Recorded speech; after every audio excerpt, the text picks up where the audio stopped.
Hello guys, welcome back to the Ennui Talk podcast. As you know, I'm your host Matthew Windsor, and today we did it. We got a guy with over 1 million subscribers. Can you believe it? Neither can I. Joel Haver.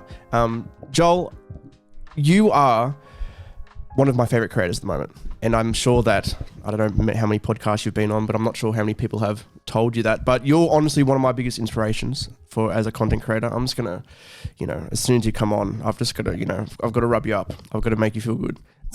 You're one of my biggest inspirations for making content at the moment. I'm somebody who makes comedy videos as well. And your work ethic and your sense of humor and your just style is something that has inspired me ever since I found you very, very recently. So I hope that makes you feel good, and I hope that makes you feel nice and pumped for the rest of this podcast. But I just wanted to get it out of the way and say that. Yeah, sure. Well, Matthew, thank you so much for that incredibly kind introduction. It's an honor to be one of your favorites. It's an honor to inspire you, and thanks for watching all my stuff, and happy to be here.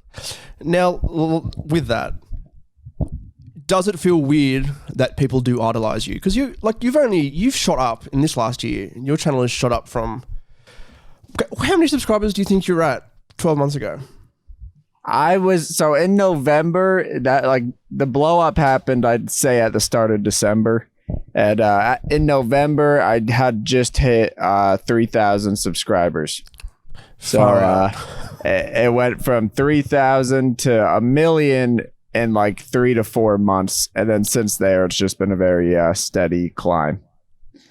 Now, just to get out of the way first, when people ask you what do you do, what do you say you do? Do you call yourself a YouTuber? Do you call yourself a filmmaker, a producer? I don't know. What do you refer to yourself as when people do ask that? I think it depends on the crowd, depends on the person. But, back when I had 3,000 subscribers, I would probably say filmmaker more so than YouTuber. And I think that's kind of I'm not proud of that, because I wish I would just have owned it and be like, yeah, I'm a YouTuber and I'm working at it, But I think now that it's much easier to say YouTuber once it's you're at this level, you're at a level where it's oh, you do YouTube? Then they check it out. They're like, holy crap, you do YouTube, that's it. So, but kind of a big goal of my work and a lot of what I talk about in my more candid stuff is I want to bridge that divide between YouTube and filmmaking, where saying YouTube doesn't carry this video connotation. It's oh, you're a vlogger. Oh, you're a sketch comedian. And you could be all of those things, but I'd love for people to just accept that those people are filmmakers just as valid as any other. I 100% agree. For many, many years, just even saying the word YouTuber felt very, very dirty. Calling myself, and especially calling myself a wannabe YouTuber or a YouTuber in progress. I guess me making videos for YouTube is making me a YouTuber, but it's you're just working at it. And I think that's the thing. I've always tried to refer to myself as a producer or the executive producer for my content, which makes no sense because it's just me. I'm the executive. I'm the one making decisions. But it's it's a dirty word. And there are so many talented people out there. For example, Sven Johnson, who you've just collaborated with this past week. Yes. He just makes sketch comedy videos. But him calling himself a YouTuber, he doesn't seem dirty. Do you know what I mean? I think it's as long as you make good content, I don't think it matters what you call yourself in the end, realistically. Yeah, I think what you said is as long as you're making videos on YouTube, you are a YouTuber by definition, in the same way as long as you're making a film, you are a filmmaker. And there's a lot of people in film school and young filmmakers who say I'm an aspiring filmmaker. And I think that sets a bad precedent, because it's how do you gauge when somebody becomes a filmmaker? Is filmmaker based entirely on financial success? Because then that kind of drains the medium of its artistic freedom. So it's you kind of have to peel back all those like preconceptions and just be like filmmaker across the board, YouTuber across the board, or else you're just like setting yourself up for all these connotations and lines in the sand being drawn. Absolutely. 100% agree with that. One thing I wanted to sort of ask about was your journey. And I'm, you know, I've listened to the podcast, I've watched your videos, and I'm pretty aware. But so from, I don't know, let's go from the point of view leaving school. What was your sort of journey from then up until now? Because I know it's been up and down, moving to the big city, moving back, getting a van, et cetera, on the grind. Give me a Yes. summarized sort of version of that journey. Okay, so I went to film school in New York City, and I graduated in 2018. And I always say film school is something I wouldn't go back and undo, but I wouldn't like advise anyone to do it unless they really needed that time to just like experiment and like meet people and socialize and maybe find mentorship. But it is such an expense that I don't think you need if you have the right guidance already or the right like passion behind your work already. But throughout film school, I was somebody who just was making stuff all the time. I had several web series. I did a year of weekly short films in 2015.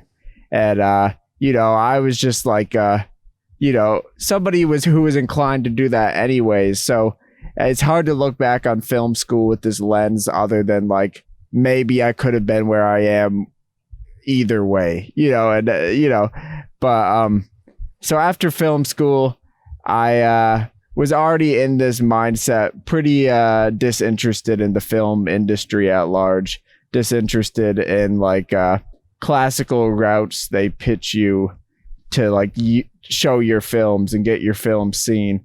And I was so in love with YouTube. So I think it was I made my feature film Island. That was my first big project after I graduated. I had quite a few stacked up from my time in film school that I was releasing until then. And after Island, which is a very personal film, I kind of stepped back and I'm like, I want to do that weekly short thing again. Because like I was so like, that motivated me to create more than anything, having this weekly metric and having this thing that I have to like hit every week. Like, did I do one this week? Let's make something. And so after I released Island at the start of 2019, I was like, okay, let's hop right back into the weekly shorts where I left off. Be a little goofy again, free form, make whatever I want. So it was a good 2 years almost of making the weekly shorts, and just like I formed some of my closest friendships, like my friends Mason, Patrick, and then like Trent was the last one that I really formed through the shorts. And we would just make stuff, and there was this long period where like I had honed my craft enough. Sorry if I'm just talking, but I'll try. Go for it. So I had honed my craft enough that I felt like even the start of that, I'm like, okay, this dive into the weekly shorts is different because I have the technical skill behind it to back it. And I think I refined my humor through film school, like through all the stuff I made.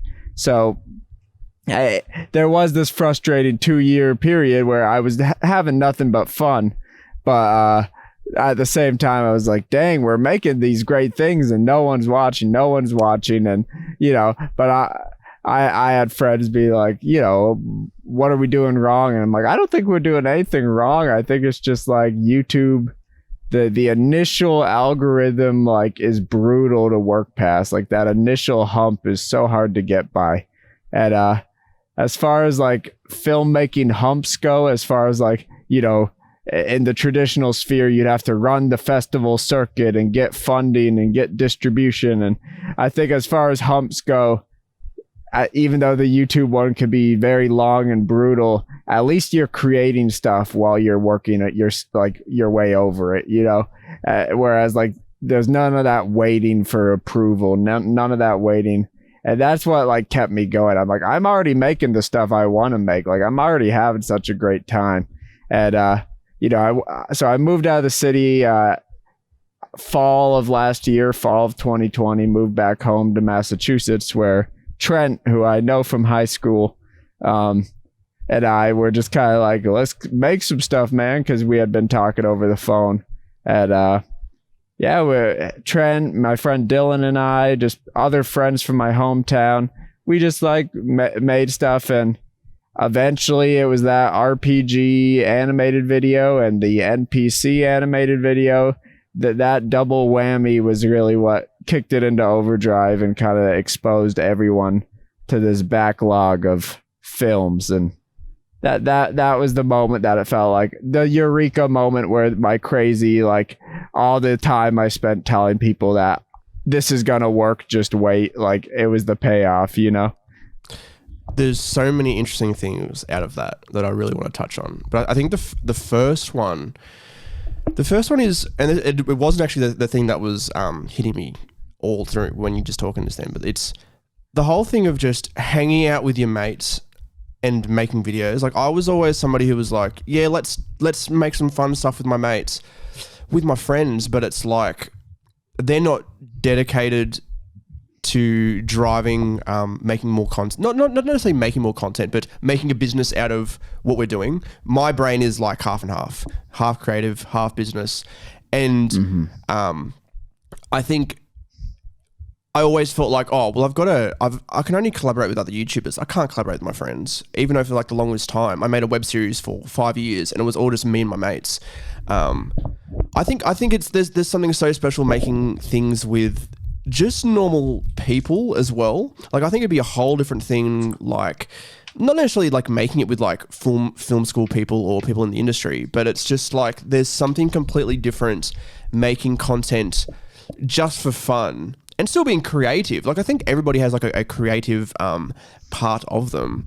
But there's something so exhilarating, like making something with just your friends and actually seeing like what you're actually able to like come up with. Like, I remember my first season of my web series, Marty's Internet Show, horrible. Like, it was the first thing I'd ever created, but there was something so special about it. And I've honestly never been able to recreate it the way we did for various reasons. Like, you know, people change, you know, work ethics change and friendships change. But it's like that period making that bit of content with just good friends, it's like that's so special. Do you know what I mean? Oh, absolutely. It's something that I did growing up. Like, I've been grabbing a camera and making stuff with my friends since I was like 8 years old. And it was actually in film school that I started to feel myself distanced from that.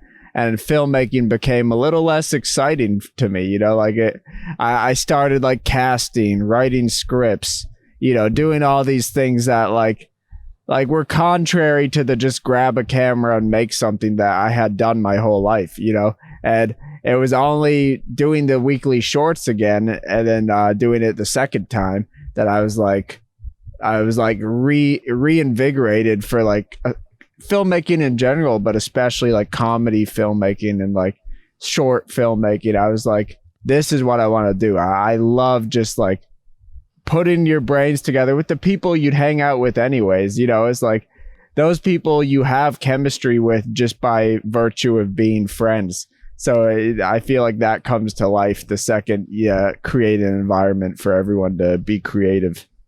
Absolutely, 100% agree. And there's two things I want to touch on, and they sort of intermingle a bit. Just that work ethic, that and having that, it's a habit of putting out a weekly video. That's something that I've been trying to do for a long, long time.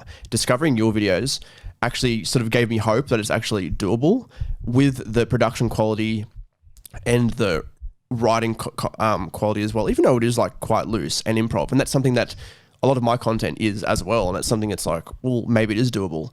And the one thing that has always put me off is, I've got to put out a video that is going to get clicked on. And I understand that I am a small channel and it's a different sort of thing.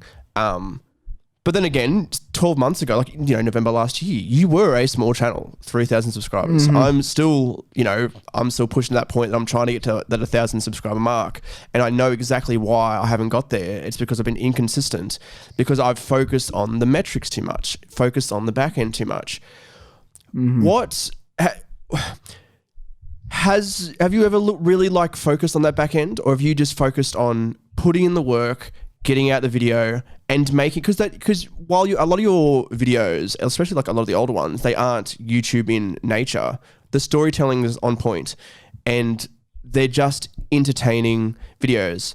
Does that make sense? Like, and I know, the one thing is like they're short and they pull you in and it's good from start to end, and you know, the retention, you're able to keep that retention because it's just genuinely good. But yeah, has that back end, has that analytical side ever really phased you? When I was trying to get seen, I realized very quickly that like appealing to audiences and like trying to self-promote your stuff on Reddit or other platforms, it's just like such a distraction because it's a crapshoot either way. And I pretty like soon after trying a couple times, I'm like, I'm just gonna totally content, like just make good stuff, like just make the stuff that I'd want to watch, and eventually people will share it. Like the last year and a half, I like didn't share any of my own stuff anywhere. I just had this like small audience, and I'm like, I had a small, like a loyal, great audience, like a couple hundred people at least who were watching everything. And I'm like, if I make great stuff, these people will be compelled to be like, how am I the only one watching this? You know, and like share it. And I think people do get caught up in the metrics, especially early on. Like, I think I'm more caught up in it now that there's like so much to keep track of. But with that said, I get what you're saying, because, you know, I've made so much stuff that I definitely have a fair share of like relatable YouTube content, you know, like when this happens or when that happened, like titles like that and stuff like that. But what my content was that I wasn't seeing is these little stories with characters. Like there's a lot of sketch comedy channels, but they seem to always be hinged on a relatable thing. You know, they're hinged on observational comedy. And, you know, I was doing a lot of stuff that was character based and story based and just like strange scenes and like things that you can't even give a relatable title just because they're too weird, like Bortuga. I don't know if you know the Bortuga series. I do, but that one is just like total nonsense. But like to give myself that freedom to do a little of everything, it kept it so fresh and exciting even when the views weren't coming in, that I almost think like that led to the success. That led to it working. The fact that I stopped worrying about the metrics and stopped worrying about making the perfect thumbnails and the perfect titles. And I'm just like, I'm just going to make stuff till people watch it, you know? And I think that kind of, that excitement that brewed in me, that there wasn't this constraint, almost led to the success more than clickbait ever could. Absolutely. And I think that's the more so than like, you know, it eventually worked. Like obviously now you're at 1.2 million subscribers, and obviously that's not going to work for everybody, but I think that the most important thing is that you're having fun and you don't lose the passion. And that's what happened to so many people. They're in the grind and they lose focus of like what's actually important. And I think it's like actually having fun and enjoying what you're doing. One thing I want to touch on was, and I've always been a fan of, like a lot of all my work is very, very much sort of like, you know, I've written a script. I remember the first season of Marty's Internet Show, and it's a mockumentary about Marty, and it was just an exaggerated version of me. But what it was, you know, I wrote this whole script and I wrote all these banging lines. They were amazing. It was funny. And then it's like, you go to do it and it just doesn't work. I am not an actor. I am not an actor whatsoever. I'm very much just a funny guy who wants to produce funny comedy videos. And I think the one thing I really ended up getting quite decent at was just, you know, improv and just shooting the shit. And I think, and that's something that I've always really actually enjoyed as well. And I think that I feel like it makes me feel a bit more well-rounded as a comedy creator in general. Was there a point where you sort of figured like improv is something that you enjoy doing within your filmmaking? Yeah, I think it kind of overlaps with the point about grabbing a camera with your friends, at the same time that I like stopped trying to cast strangers to be in my stuff and stop trying to do all this. Instead of writing scripts, I also realized like, why not just like goof around? Cause like me and my friends crack each other up. Me and like the people I hang out with always make each other laugh. And we don't do it by sitting down and writing what we're about to say on a piece of paper, and if people script and it turns out great, all the power to them. But improv is just where like filmmaking comes to life for me. It's where you don't know what's coming. I never really have the ending to my videos in mind at the start. It's always kind of a journey to get there. And it's that like uncertainty that keeps it like alive for me. I love like, somebody throwing a line out and changing the whole video. And like a great example of that would be a very random one. I'm not sure if you've seen the one where it's like at night and there's two cars in a parking lot and we're meeting up and it looks like a drug deal or something. It's just like three guys complimenting each other in suits. I have seen that video. It's an amazing video. Yeah. One of my favorites. Yeah. So that one, we filmed the opening. Us, like, we didn't even have the skit in mind. We were just like, okay, we got this drug deal scene. Let's go. And we're like sitting in the cars. We do the shots of the car pulling up and just like in the improv in the moment, like our idea was like totally different going into it. We're like, maybe he'll drop the briefcase. Maybe it'll be awkward for that. And then just as soon as we start improvising and we just like do that like sarcastic like thing they do in mob movies where they're like, you look good, man. Or like the sarcastic compliment before the serious thing. And as soon as we start improvising, like we just went back and forth and kept complimenting each other. We're just like, that's the video. That's it. And it's those moments that like the whole skit changes in front of your eyes. The whole idea like is like, oh, this is so much better than anything we could have like planned. And I just like love those moments, and without them it would just feel predictable to me. It'd be like executing rather than like being surprised by the improvising. And it's funny, like I was just looking at that video just then, and it's sort of like a mid-performing video. Like it's not in that lower, I'm going to say lower performing videos. That's like 300,000. It's in that 400,000 mark. Like it's a video that people must have liked, obviously. Like they're watching it. Do you know what I mean? And it's like, and it's, you never know with that sort of thing. So okay, that's interesting. I didn't realize that. That was your sort of style, going in, having, your rough idea, but not having that sort of ending. Is that a regular thing? Just going in, spending the time sort of thing, and then just, making sure you got enough time to shoot it and just go for it?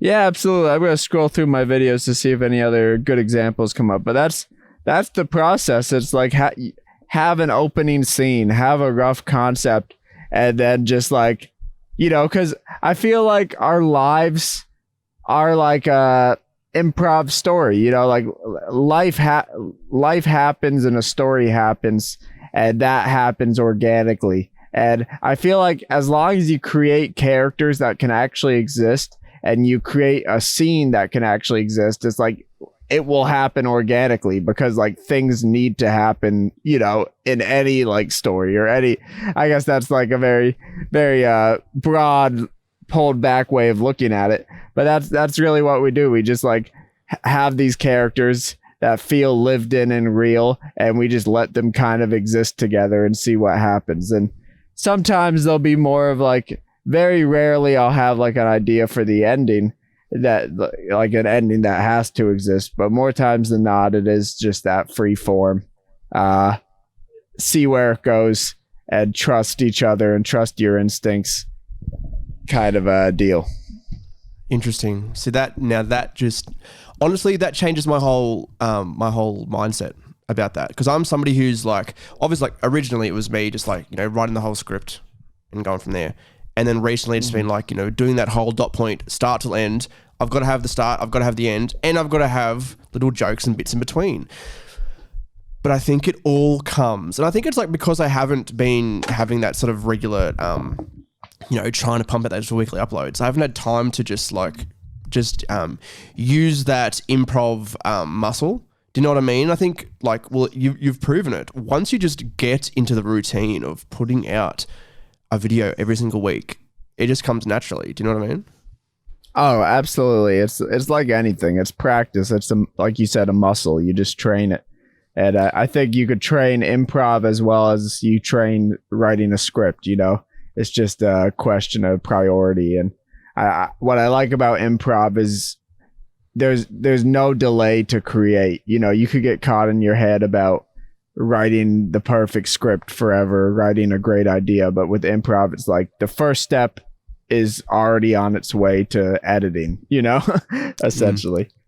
Interesting. And there's one thing I wanted to ask, and it was, I've watched a lot of your videos, a lot of your candid videos, and I've listened to a podcast or two that you've been on. And one thing I remember you mentioning is that you're not really while you do like making films and you do like being creative, you're not really necessarily like a film. How do I explain? Like a gear guy sort of thing. What do you prioritize first? Like, is it the comedy or is it the filmmaking? Because I think because it is very like I don't know, because it is improv, I don't think that makes it any less comedy than writing a whole script and producing it with a full cast, et cetera, et cetera. Yeah, like what is your view on sort of the comedy versus filmmaking aspect of your content?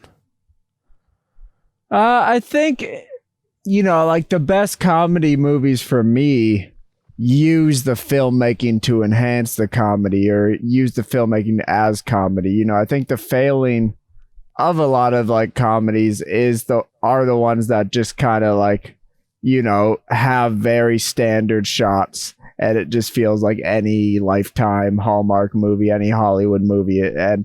And so for me, it's not so much a divide. There's not a this comes before that. I will say it is true. I am not somebody who's like obsessed with making everything pixel perfect. I'm not like crazy about making everything pretty. But then I do have these like ones with narration that are slow motion, like the one where I oversleep Halloween, I feel like such an idiot. Like that has a lot of very beautiful shots. And I think that was in service of the comedy. The exaggerated beauty of that was a joke, how suddenly existential it got, or how suddenly like serious it got. And I think there's times where like the filmmaking takes precedent because the filmmaking becomes comedy, and I don't, like I said, I'm not a gearhead, but I think it's a muscle that just by creating you practice. Like I think I'm pretty good at cinematography. I'm pretty good at like, sound editing, sound mixing, stuff like that. And that just comes with practice. And then you have those tools in your belt. And I think like now you're at a level that you're better than 99% of the other people putting out the same sort of content on YouTube. You know what I mean? Like I think because you put in that time, and you've just developed those skills, you're far ahead of a lot of other people who have been doing it for like you see people who have been making like sketch comedy videos for like 10 years on YouTube. And it's crazy. And they've like, they might have like a small following and then the videos are just getting like, 5,000-10,000 views every video. And you can sort of tell why at the same time. It's just interesting that, especially like comedy on YouTube. Comedy on YouTube is something that like, that's what I've always wanted to do. And I've always been inspired to do that. And then you see that like, it feels like it died off for a little bit. Like it comes in ebbs and flows, and but then it's like different people. It's different type of comedy. It's different type of creators. Like 10 years ago it was Smosh. Now it's like the Gus Johnsons. It's the Hughes. It's the Joel Havers. It's like things have like very very much changed in the type of people who are sort of just doing well on the platform.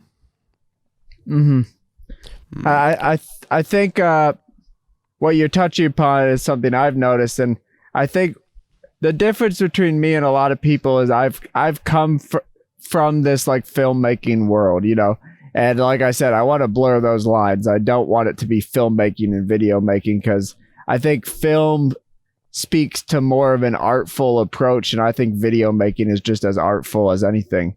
And but I come from this background where I am interested in like communicating a story through the medium, and bringing that to like YouTube sketch comedy is like, you know, that was the risk I was taking with the channel. I didn't know if there was an interest in that. I didn't know, like, you know, if it would come off as overproduced, because like I'm like no budget, like super simple in my shooting, but I'm aware that it looks good. It looks really nice. It's well assembled, but it's like purely just experience there above like pouring money into every video, you know.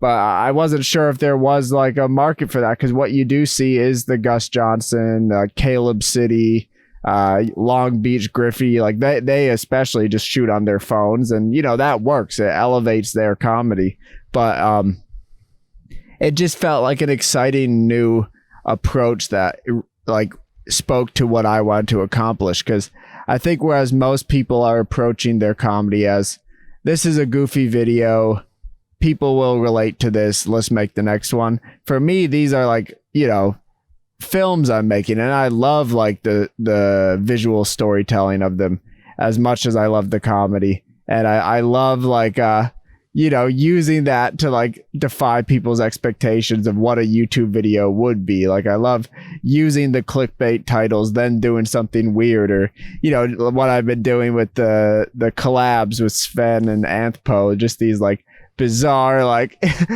semi like psychological thriller, like serial killer stuff that like is just so like counter to YouTube, because it's like person gets famous and then they just like totally change their like their output. And for me, that's like I was so wholesome a lot of times, and to change into this like serial killer is like such a left field thing that I'm excited about exploring further.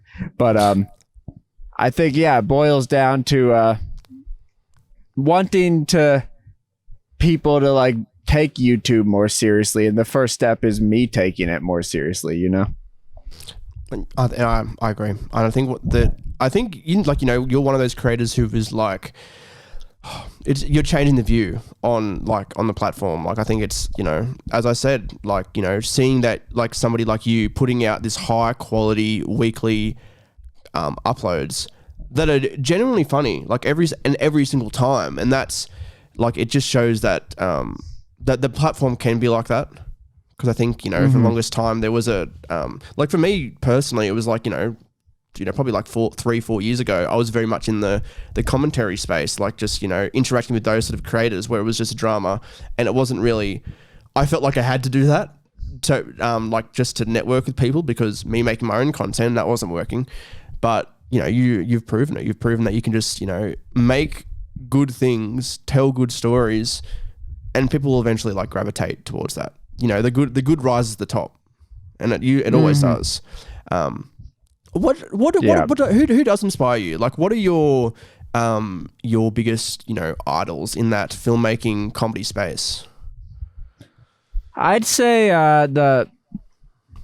whenever I look back on it, the thing that inspired me the most was like being there for the birth of YouTube and the birth of internet videos. Like as a kid watching Smosh and Ryan Higa and like all these people that like, you go back and the videos aren't even that funny back then. I think YouTube has only gotten better. I think people like to treat that age as like a golden, they're like, YouTube was a Wild West. I'm like, come on, let's look at like what was being made versus now. Like there's such a huge variety of great stuff being made now, whereas like the 2007, 2008, 2009, it was like so corny and it doesn't hold up. It doesn't stand the test of time. You know, I remember very specifically being a big fan of Teleporting Fat Guy with Smosh, and it was just a guy. Yeah, you know, I remember that. Stupid, ridiculous. He's got his power glove. Burt Reynolds, who like it's not like it's funny, but it's not like it's not peak humor like whatsoever. It's very, very, it's very well. That's the thing. I think a lot of that content was very sort of aimed towards kids, but had that sort of edge as well. And I think it's like that's the thing. Yeah, a lot of us grew up on that. Absolutely, and you can feel that in a lot of the big creators today as well. Yeah, I remember pulling up Ultimate Showdown a couple of years ago, and it was just not funny at all. You know, the Ultimate Show, but I love that as a kid. And it like you said, it kind of is geared at like kids, but it's also like this edge that you turn it off when your parents walk in the room, you know? And you're like, one sec, I just have to change a camera battery. You're all good. And sorry if this makes your sync a little weird. Nah, but I can fix that. All right, here we go. I'll keep the ball rolling. Just getting the battery. And just to tell everybody, you're in the middle of a Walmart car park. Is that correct? Yes. I am coming to you now from a Walmart parking lot. The van life has been great. But today just happens to be the hottest day of the year. It's like 90 degrees, and I'm leaving a sweat pile in this shot as we speak. But it's fun to be out, be around, and traveling.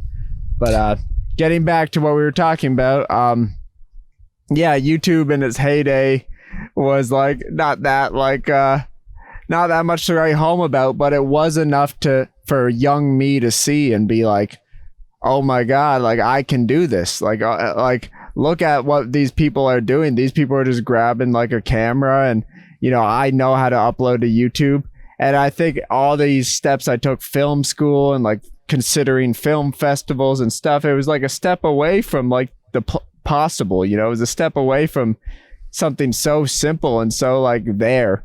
And, that's what inspired me. That's why my friends and I grabbed cameras, because we saw Smosh. Like we literally created like how to be a ninja or whatever, which I'm sure was like racist or something. But we were just kids, you know. That Ryan Higa video. It's just like so fun in a way that like you watch like a great movie as a kid and you never think, I can do that. You think like, I hope I can do that. Or like, I wish I could do that. You know, you watch like a movie you love, like The Dark Knight or something, like just thinking random stuff I liked in like middle school. And you never have that same relatability. You don't have that possibility in your head. You have that hope, maybe, if you want to be a filmmaker. But like, there's nothing as immediate as YouTube that inspired me. No, yeah, I get that. I'm 100% on the same. I think, honestly, Smosh was that big one for me. And now that I look back at it as well, they were like even from the beginning, they were pumping out like weekly uploads very regularly. And this is like still back in the day, like, you know, that 2006 when they were still sort of, you know, getting there, getting bigger. But it was, you know, they were putting out, you know, for the time, quality videos every single week. Or like original ideas, and it had Ian's mum, or it was this pretty decent parody of something, or that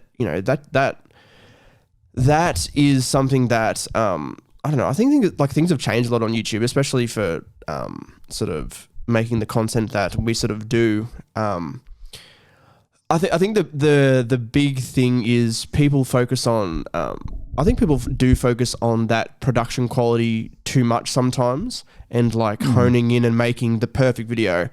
And while that is good, of course, you've got to make something that is of quality. I think, especially with how the YouTube platform is, it like you can, you know, you got to give yourself a break.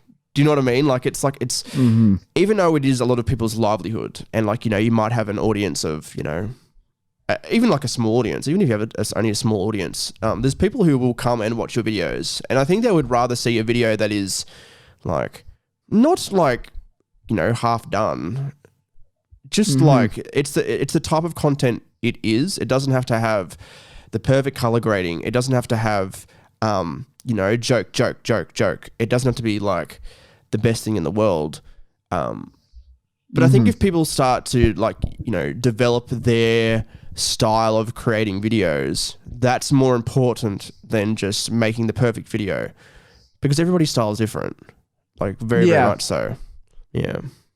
I always say like through creating, like there's only so much advice you could give to somebody because their experience and what they make is like so unique to them that like I find the best like advice ever is just like, you know, make another thing, you know. I don't have much time to watch people's shorts if they send them to me, but I try to get around to some of them. And like the best thing I ever say to people, I think, is just like, hey, you made something, make another thing, you know, even if I don't love it, or, you know, even if I just don't see the value in being so critiquing of it, you know, being like, well, the shot was a little off, the sound was quiet, or the sound was like, you know, it's just like that stuff, that the technical stuff irons itself out, you know, and you just gotta like give people the encouragement that like them creating is like worth their time. Them creating is worth like your time to like watch, you know, and I think that is like so important for young artists to hear. That is not this thing where overnight you're going to make the best thing you can make. You're not with the right advice going to make your best thing tomorrow. You know, you got to give it that time, and you got to experiment and find your voice. 100%. That's great advice as well. Absolutely. And we've talked about the past, and we've talked about sort of what's going on now. What's the future of Joel Haver? Like, what do you see yourself doing? What do you want to do? Like, is there an overall sort of goal that you do wish to like achieve with the content you'll create? The overall, even like the brand of Joel Haver. Like, it's weird. It is weird saying that. But like, yeah, the brand of Joel Haver. Like, what is the future of you? I think on the channel, it's pretty well gonna be what you see for a long time. It's gonna be like, as long as it's exciting and fulfilling for me, I'm gonna be doing the weekly shorts, and I'm gonna do everything in my power to like put out at least like one feature a year. I want to do a lot of feature films on YouTube, and I haven't hit that point yet, but I'm so excited for the day that I do release like a proper feature to my new audience, because that's like, for me, the way I'm going to legitimize YouTube. Just releasing great quality movies to like just for free to watch on YouTube in a way that everyone's like, hey, maybe I don't need to do festivals anymore. Maybe I don't need to do this, because here's a guy making it work and retaining ownership of his art. So those are the two goals of mine.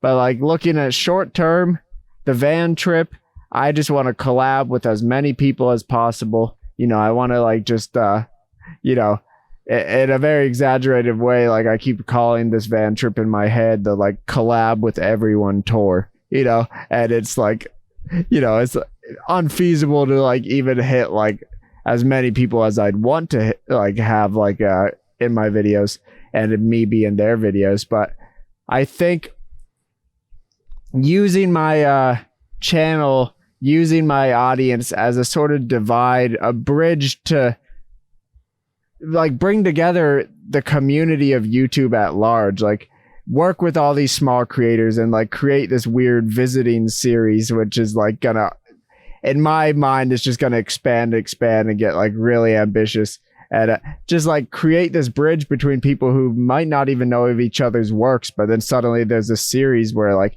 the audience is gonna spread, and then also use my channel to like highlight smaller creators and like help them. And I just spent the whole weekend filming with a couple smaller creators in Minnesota, and we did like 2 things for each of their channels.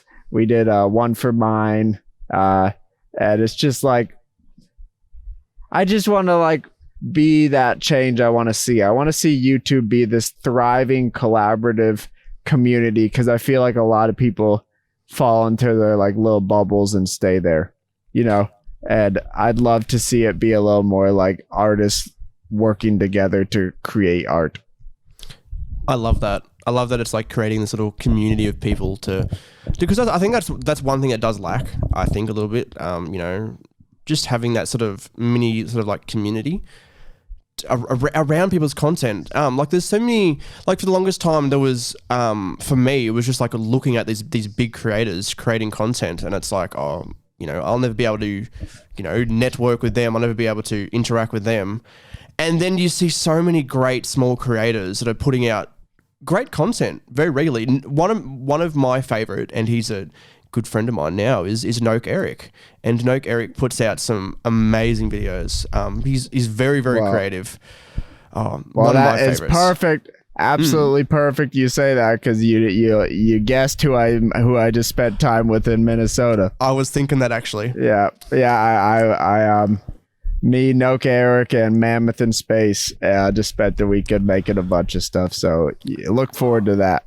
Oh, absolutely. Those guys are great. Yeah. That's the thing. There's so many just small guys who are just putting in the work. There's guys who were like you, last year, just putting in the effort, being creative, putting it out. And like you said, that's the biggest thing. That's how you differentiate yourself from everybody else. Sometimes you just have to put in the work. And that's, it's very cliche to say, put in the work, but it is true.